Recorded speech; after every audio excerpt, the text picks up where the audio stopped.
for day 3 of our Intro to Insects camp. I hope that over the last couple of days you have really gotten to appreciate where insects fit into the animal kingdom, why we study them, and how diverse and just amazing they are. Today, we are going to be going even more into detail with some insects, not all of them, talking about adaptations. Now, what is an adaptation? The simplest way to think about it is that an adaptation is anything that is developed by an animal or a living organism that helps them survive in their environment. Now, adaptations are best thought about as changes over time. So some of these things are behaviors that we have to study to see in action. Some of them are physical characteristics. For example, some insects may get larger or smaller depending on how they need to adapt to their environment. So when we study those insects in our museum, that's one of the changes we can look at over time. If this particular species of insect has gotten smaller over a period of long amounts of time, that can tell us something about how they're responding to their environment that's helping them survive better. And I'll be giving you some really clear examples of what this looks like. A lot of times an adaptation is easier to see in examples than explaining just kind of the concept. So we're going to be looking at several different kinds of adaptations. We will be looking at adaptations of insects as an entire class. And so we will be talking about what all insects or most insects have adapted to. We're going to look at order specific, so those groups of insects we talked about yesterday, some of those groups and what adaptations they have as a whole. And then we're going to finish with species specific. So these are individual kinds of insects and some of the kind of fantastical ways some of them have adapted to help them survive. We have crazy defense mechanisms, just camouflage like you are going to be very surprised by, and then some surprises for all of us. So we are going to get started, and we're going to start with the insects.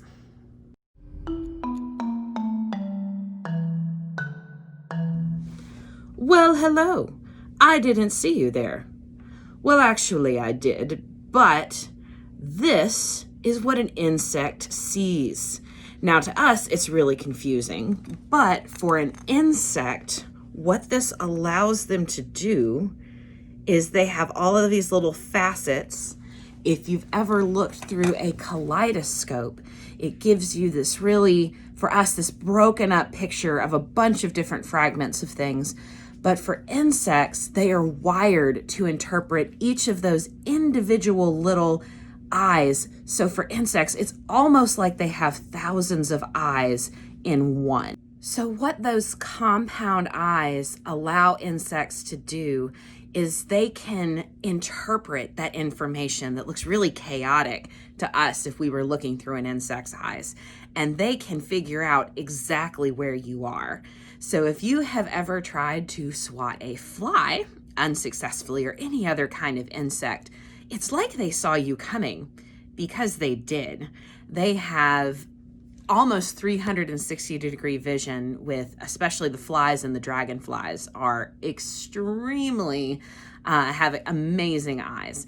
And so it's very difficult to imagine seeing through an insect's eyes. They can also see colors that we can't. And this is a phenomenal adaptation. Flowers with pollinators use certain colors that we can't see to attract certain kinds of pollinators. And so them being able to see things we can't, I really wonder what the world would look like through an insect's eyes. We can guess and we can kind of picture it through glasses like these, but it would be a whole new world. So here I want you to see, this is up close and personal with a horsefly that thankfully for me is no longer alive. But you can see that their eyes wrap almost all the way around their head. And so we were just talking about compound eyes. I have my horsefly on a microscope that is hooked up to my TV. So here is what those eyes look like up close. All of those teeny tiny little dots are an individual piece of that compound eye. So horseflies have amazing vision and they are very good at honing in on us. So be careful when outdoors near horseflies because they will find you with their amazing vision. Now, one feature that insects are very well known for are their wings. Remember from what we talked about yesterday that if insects have wings, they have 4, or in the case of our true flies, only 2 with those modified lollipop wings we call halteres. But they have these specialized wings for those that have them that have developed to be highly efficient. This is a dragonfly wing. We also have, I'm going to show you a couple of examples from my office. We have moths, and they are recognizable, and these can be extremely diverse, and some walking sticks actually have wings too. Some of our species don't, but there are just a few examples. And then probably the most famous wings are the butterflies.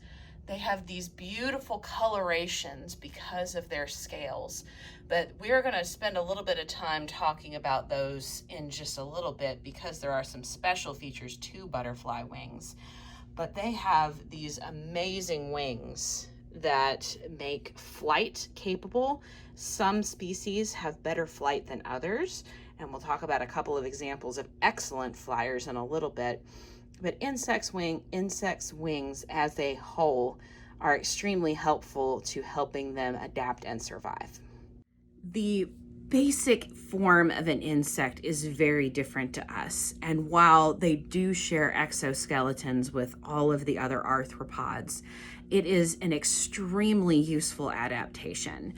Now, I'm going to show you a couple of features from the inside of an insect's body and why it is so important that that exoskeleton protects them. So if you've ever studied human anatomy and you have an idea of what the inside of our body looks like, insects don't look anything like that. Of course, we have internal skeletons, but there's also just a huge difference. This is an insect's body. The long pink tube in the middle is their digestive system, which more or less is similar to ours. It's a long tube and it doesn't have as many twists and turns. On the top, you'll see this thin red line following the base of the insect's, the top of the insect's body from the brain, and that's the heart. So an insect's heart is actually a very long tube that goes through their entire body. And they have what we call an open circulatory system. So in our bodies, we have veins, we have arteries, our blood is in a specific place. Insects do not have that. Their blood is just kind of in a big pool and they get what they need. That also means the part that makes our blood red is because our body has to carry iron, or our blood carries iron. And insects don't have that in their blood because of how that works, and that's a really simple explanation. But that's why their blood is a different color. It's usually yellowish or green. But imagine, look at the way their bodies are set up. If anything happens to any part of their body, they are very vulnerable to dying. And so that exoskeleton is their main line of defense against the outside world. Now, obviously, an insect's exoskeleton doesn't stand up to us squishing them, but for their size, it is like they are tanks. They have a great way to protect themselves, and that helps them survive with those adaptations. One other adaptation that I want to talk about with insects as a whole is how they breathe. Now, for us, we breathe in the same place that we take in our food. We breathe in, we exhale through our mouth and our nose. Insects do not have to use their digestive system or their mouth as part of their digestive system to also breathe. They have a very similar concept. So this is their circulatory system. So it's just kind of going all over the place inside of their body. Their respiratory system is the same way. They absorb their oxygen, and all life needs oxygen. Almost all life needs oxygen. But they absorb it through holes in their body called spiracles, which are usually or always on the abdomen. And so insects, if you've seen a hissing cockroach, that sound that they make is basically them gasping. They're like, ugh, and it scares you, but it's not coming from their mouth. It's coming from their abdomen. And so that is an advantage for insects. But it's also, and this is, again, the simple explanation, and it's a really interesting thing to look into more details. This is also the reason that insects will never get much bigger than they are. The reason that prehistoric insects were able to get as large as they were, a lot of scientists believe that's because those tubes that they used to breathe, there was more oxygen in the atmosphere. And so they were able to absorb more oxygen. With less oxygen, they have really small tubes. If they were any bigger, a lot of scientists believe that insects couldn't actually breathe. So you don't have to worry about those movies that show insects becoming giant, Mothra, and those are purely fiction. Insects are not going to get much larger than they already are. That may still be too big for you, but maybe that's a small comfort. Here we have 4 different species of insects. We have 2 beetles, a paper wasp, and a cricket. And I want you to look at how different their antennae are. Now we know that all insects have 1 pair of antennae. The house cricket has these long thread-like antennae. They're hard to focus in on, but they kind of look like threads. Wasps have these short, kind of thick antennae. This beetle here, and beetles can have very diverse antennae, has these really fun looking ones. It reminds me of a species of plant whose name I can't think of at the moment. And then this over here, and we're going to talk about this guy a lot over the next couple of weeks, is a dung beetle. And dung beetles are very important for a lot of different reasons. But if you see that little, it kind of looks like a club sticking out from the side of its head, that is one of its antennae. And they have these very weird, and they're described as club-shaped. And so those antennae are very different, but all insects' antennae are incredibly important. So all insects have these antennae, and what the antennae do is they help insects sense things in the world around them. It's most like our sense of smell, but it's not quite the same. And some insects do smell, and they smell with different parts of their body than we do. And we'll talk about a few examples of that in upcoming days. But their antennae allow them to detect chemicals. They are very sensitive to any tiny little thing that you wouldn't think would be important. If you leave 1 grain of sugar on your counter, the sugar ants can find it, and that's because of their antennae. It gives them really important information about each other. It gives them important information about the environment around them. They can detect danger. They can detect the smell of or the sense of a predator. And especially, this will help them find, for males looking for females, females looking for males, will help them find each other. They have unique chemicals, we call them pheromones. Those pheromones help them find each other. There's also some other unique ways. An example being lightning bugs. They use light patterns, the ... Each species has a unique pattern it uses, but then they use that pheromone on top of that to find each other. So this is basically not insect specific, but a superpower that allows them to evade danger, to find each other, and help them adapt and survive in their environment.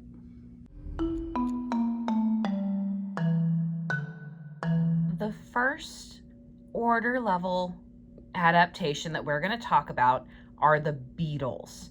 So remember that they make up most of insects, 380 plus thousand known species of beetle, but they all have one really important feature in common, and this is the adaptation that makes beetles exceptionally good at surviving in their environment.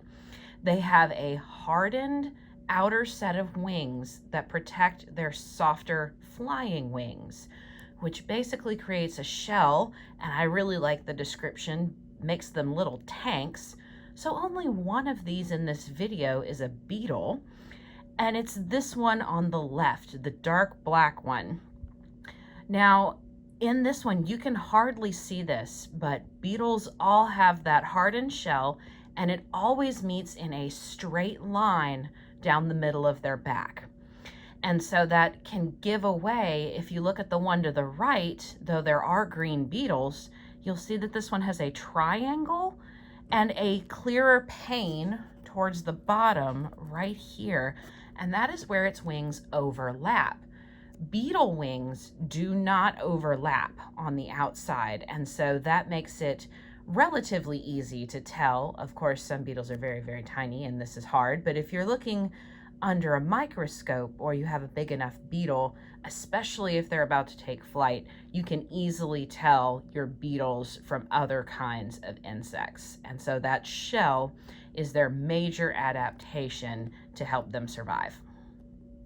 So based on what we just talked about, beetles versus other kinds of insects, we're going to play a little game here for a second. So I want you to take a second and think about, is this a beetle? And if you answer yes, you are correct. How about this one? This guy right here? What do you think? Is that a beetle? And the answer is no. You can see those soft outer wings, which would not be visible if this were a beetle. How about this guy?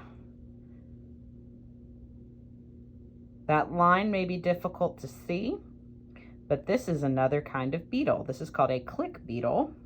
How about, let's try this one. That is probably pretty obvious to most people in Mississippi. That is not a beetle. That is a species of wasp. How about this guy? You see that straight line down the middle of its back? That is the telltale sign. Now here's one tricky one to take into consideration. Where did it go? All the way over here. Here we go, past all these other guys. Not a beetle, not a beetle. That's a beetle. Hang on. There it is right there. Now, what do you think about that one? If you've ever caught one of these, this may look familiar. This is a firefly. Fireflies are actually a species of beetle, and they are a little unique because their outer shell is not as hardened as most other beetles, but you can still see that very clear straight line, and this one's outer wings are parted just a little bit. But fireflies are another kind of beetle. Another group that has pretty distinct adaptations are what we call the hymenopterans. We talked about those yesterday, and this order of insects includes the ants, the bees, and the wasps. Almost all of them have this pinched waist. It kind of looks like they're wearing a really tight belt around their middle, but not every single one. There's a few exceptions to that, but that is an adaptation of most hymenopterans. And many hymenopterans also have, or can have, because this is unique to certain females. So if you have ever been stung by a bee, an ant, or a wasp, it was a female. You have never, nor will you ever be stung by a male bee, ant, or wasp because they do not have stingers. And the reason that is because the stinger on these species are a modified, what we call an ovipositor. An ovipositor is where the female would lay eggs if she was going to. So for many ants, only the queen lays eggs, and so all of the worker ants, which are also female, have that modified meaning changed to suit what is needed, and they are the protectors of the colony. Now, this particular species is a solitary hymenopteran, and it's called the velvet ant. You can see that on the tag. You may also know them as cow ants or cow killers, but the thing is, they're actually wasps. They are not ants. And there's just some fine differences between those two. Remember, they're all in the same group. But this solitary wasp is relatively common in Mississippi. Many of you may have seen them before. And if you've ever been stung by one, it was a really memorable experience. Here is their stinger under magnification. So we're gonna go up here. Look at that. It looks like a hypodermic needle. And what is important to know about the velvet ant is it has been recognized as the 4th most painful insect sting in the world. Now we're going to talk about how we rank that later on in the week, because that is important to some other things that we're going to talk about. But just know that they are very difficult to crush and they can be extremely painful. But those are just a couple of the adaptations for this group of insects. The next major adaptation for groups that we are going to talk about are with the hemipterans. Those are what we also call our true bugs, are included in this group. So this is a squash bug, and then you'll notice that one looking kind of strange is an upside down stink bug. So you're looking at his belly, and we're going to put him under the microscope, and you're going to see why that's important. But these true bugs are identified by their mouth parts. So let's take a closer look and you'll see what I'm talking about. So here we have the underside of that stink bug, and that blurry part at the bottom of the screen is the pin, and it's really not focused. But do you see from the top of the image down through, you can see where the legs are, this long thin line right here? So that is actually its mouth. So all hemipterans have an elongated or a stretched out tube that they use for sucking up juices from the inside of things. Most hemipterans do eat plants, so usually this is plant juices, like our stink bugs. Don't worry, they're not out to get you. There are a few carnivorous species that feed on other insects and occasionally even larger things. But this is only found in this group, and it is a really good way to identify them. Of course, you have to be pretty close and have an upside down bug, and that is appropriate since this is a true bug, to be able to tell. But this is an adaptation that helps hemipterans survive. Now, dragonflies have some of the most complex insect brains. So depending on the kind of insect, they can have very simple brains, but dragonflies, as far as insects go, have the most complicated decision-making abilities. And the reason that is because they are the ultimate predators. Now, you may not think about that. You may have known that dragonflies eat other insects, but what do I mean by the ultimate predator? Well, for comparison, when a lion is hungry and wants to catch dinner, it's usually only successful 1 out of 4 times. So 3 out of 4 times that a lion tries to catch food, it isn't successful, which probably explains why they sleep most of the day after they do catch lunch. Great white sharks are successful about half the time, so every other time they try and get food, they're successful.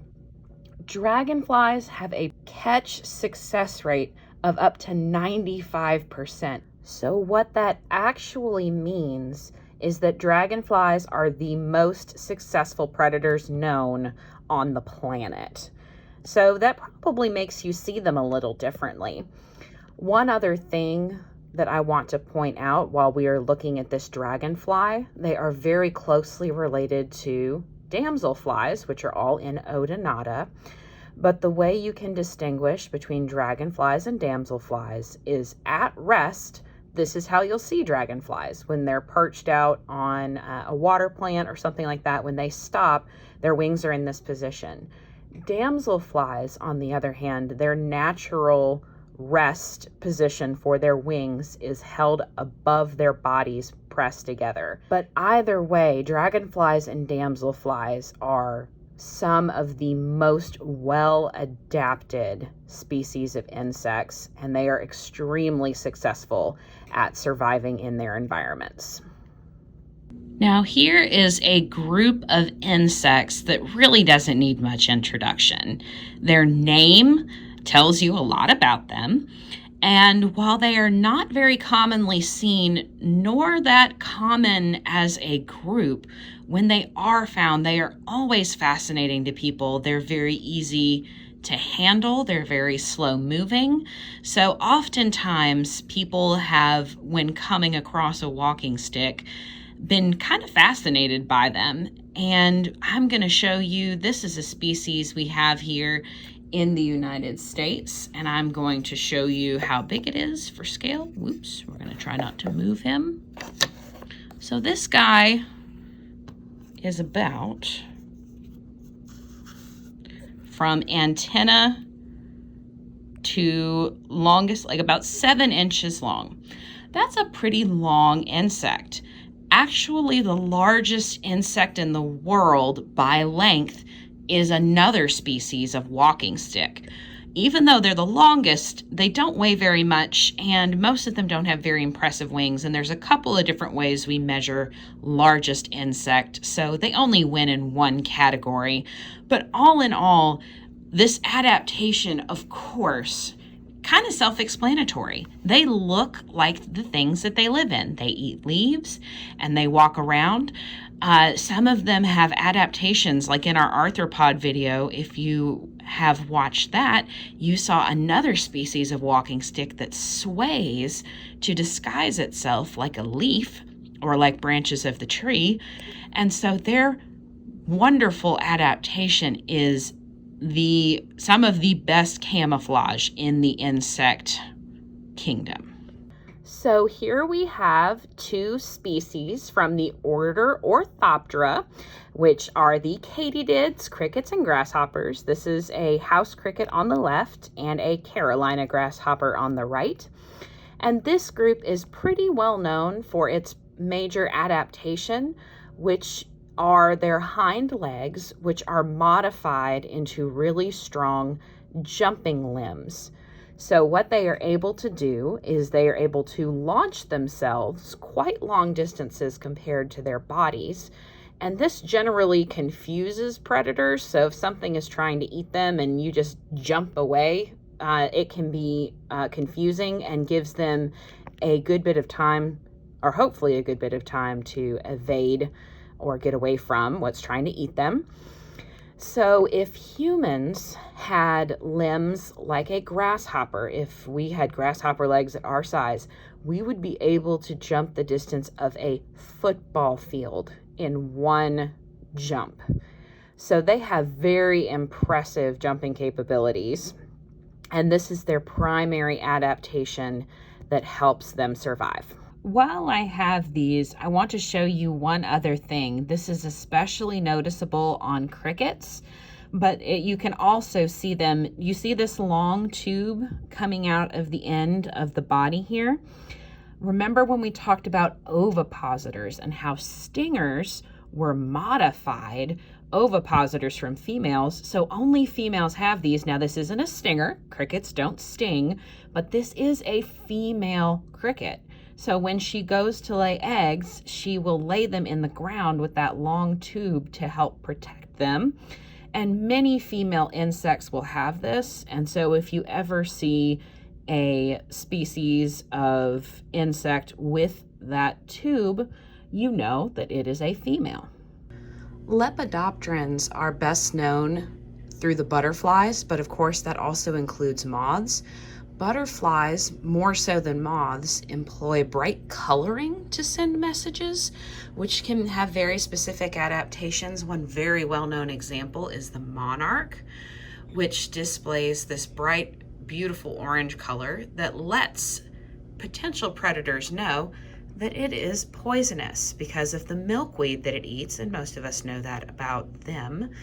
Others use different features on their wings, different colors, to send different signals to recognize other members of their species, and sometimes to imitate leaves. The rough edges on the edge of wings can mimic leaves, and when this butterfly's wings are folded up, it looks very much like a dead leaf. There's even a species in the tropics known as the dead leaf butterfly because it looks so like forest floor.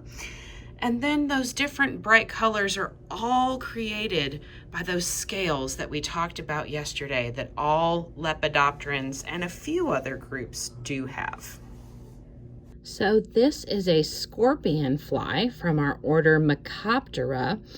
And as a group, most species, and this is the male, have those mock scorpion-like tails that gives them a really intimidating appearance, but really they are harmless, and its beak-like face kind of gives it away. And they have exceptionally good flight. They can rotate their wings more than most other insects, but their major way of protecting themselves is disguising themselves like something else intimidating. So that is the major adaptation for our scorpion flies.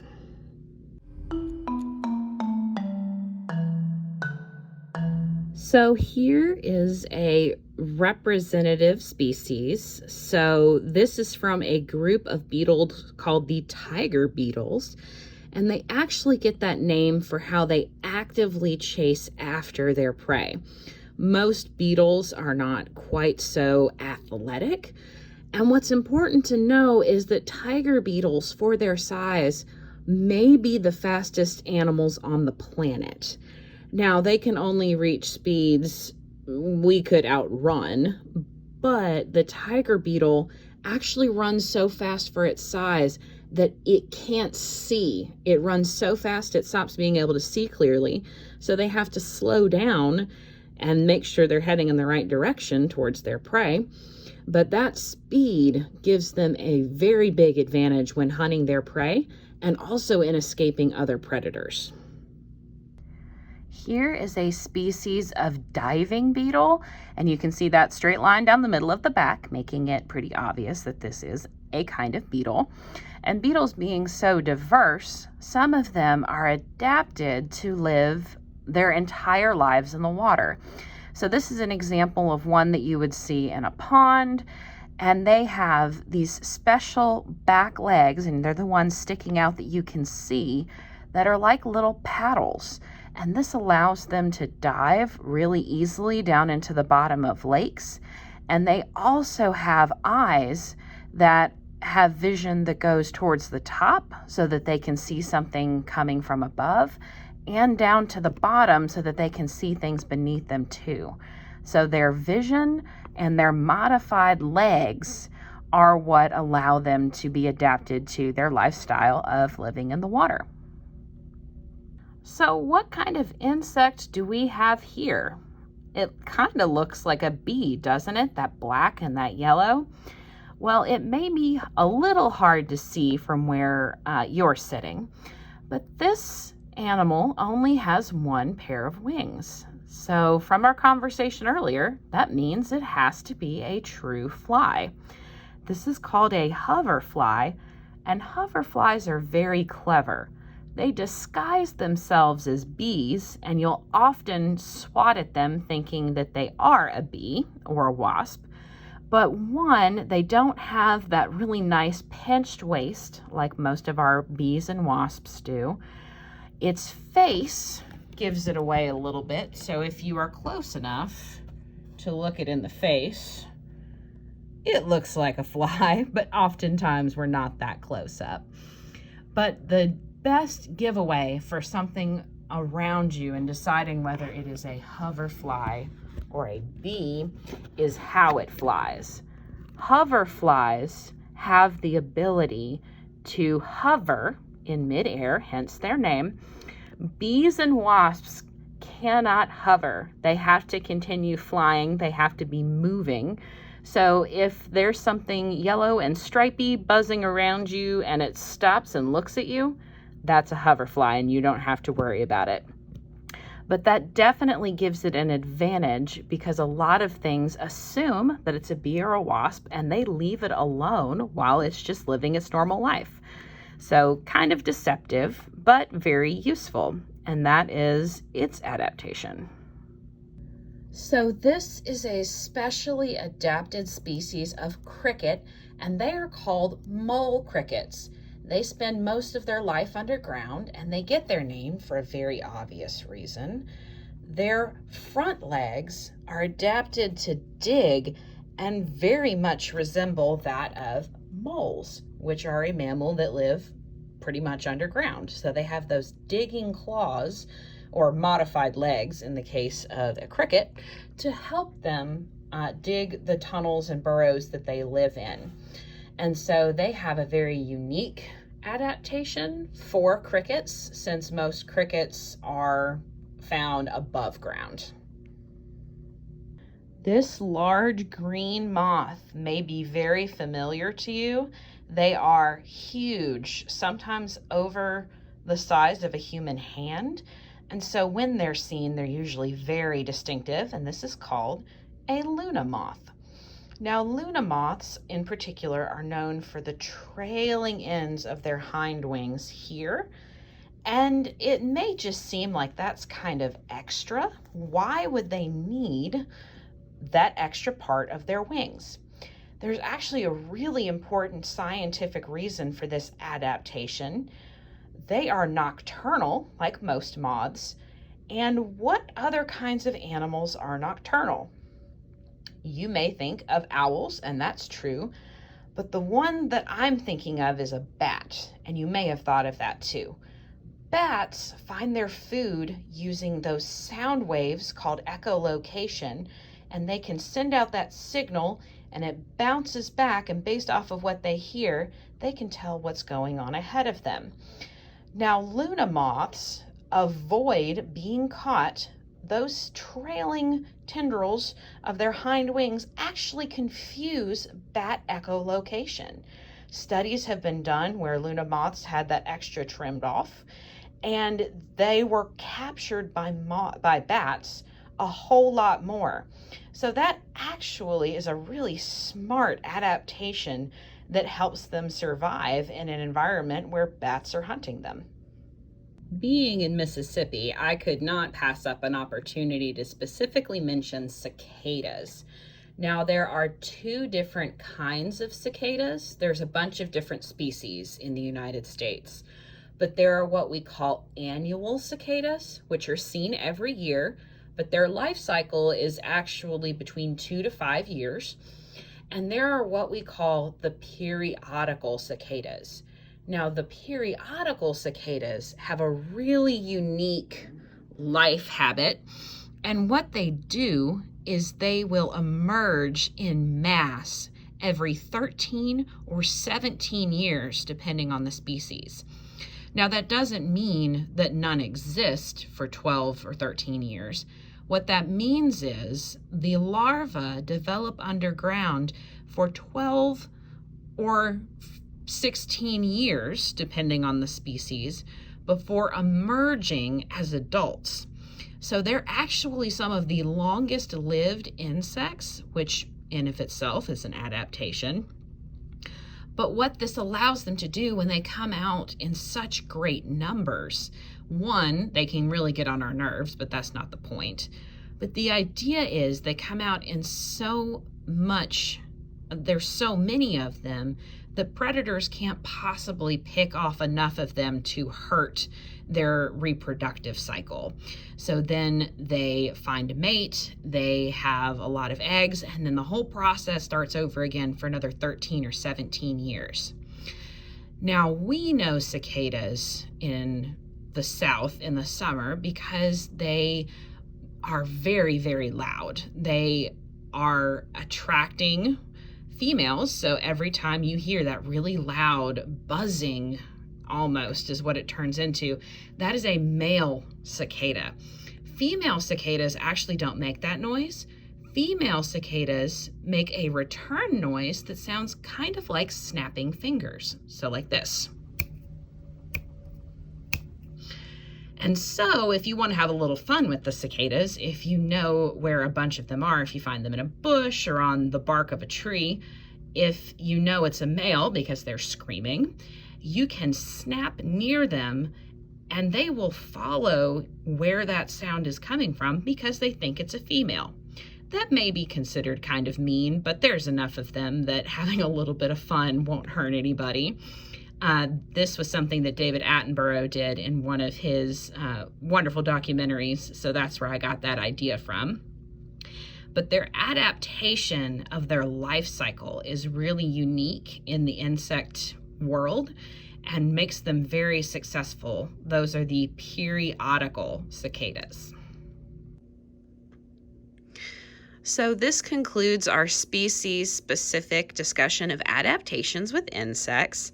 There are way too many for us to have done justice to all of the amazing diversity in insects, but I hope that this has shown you a few things and that you have learned at least one or two things you may not have known before about things that you can find commonly in Mississippi.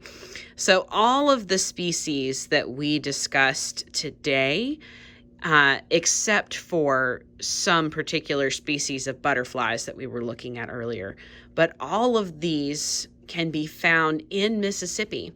So if you're going out and exploring, you could see a wide variety of, hopefully some of these insects are now starting to look familiar. If not, that's okay. But it is an amazing world that we live in, and we live in a very diverse part of the world here in Mississippi. So I hope that you're able to take advantage of that as you explore. We are so glad that you joined us again today, and we hope that this segment on insect adaptations has helped you learn more about how fascinating they are. We could literally spend all day here talking about adaptations of insects. This is barely scratching the surface, and you could spend the rest of your life studying insects and probably still not learn everything about every species because there's just so many of them. So over the next couple of days, we're going to shift gears a little bit, and we're going to talk about why insects are so important. So hopefully you have an appreciation after the last few days for their diversity and just how interesting they are, at least to us. But they are important whether you find them interesting or not. And we're going to talk about several reasons that insects are crucial to us being able to be here. So that's what you have to look forward to. Thank you so much for joining us again today. As always, if you have comments, questions, please let us know. We are here to help you learn about insects in Mississippi and beyond.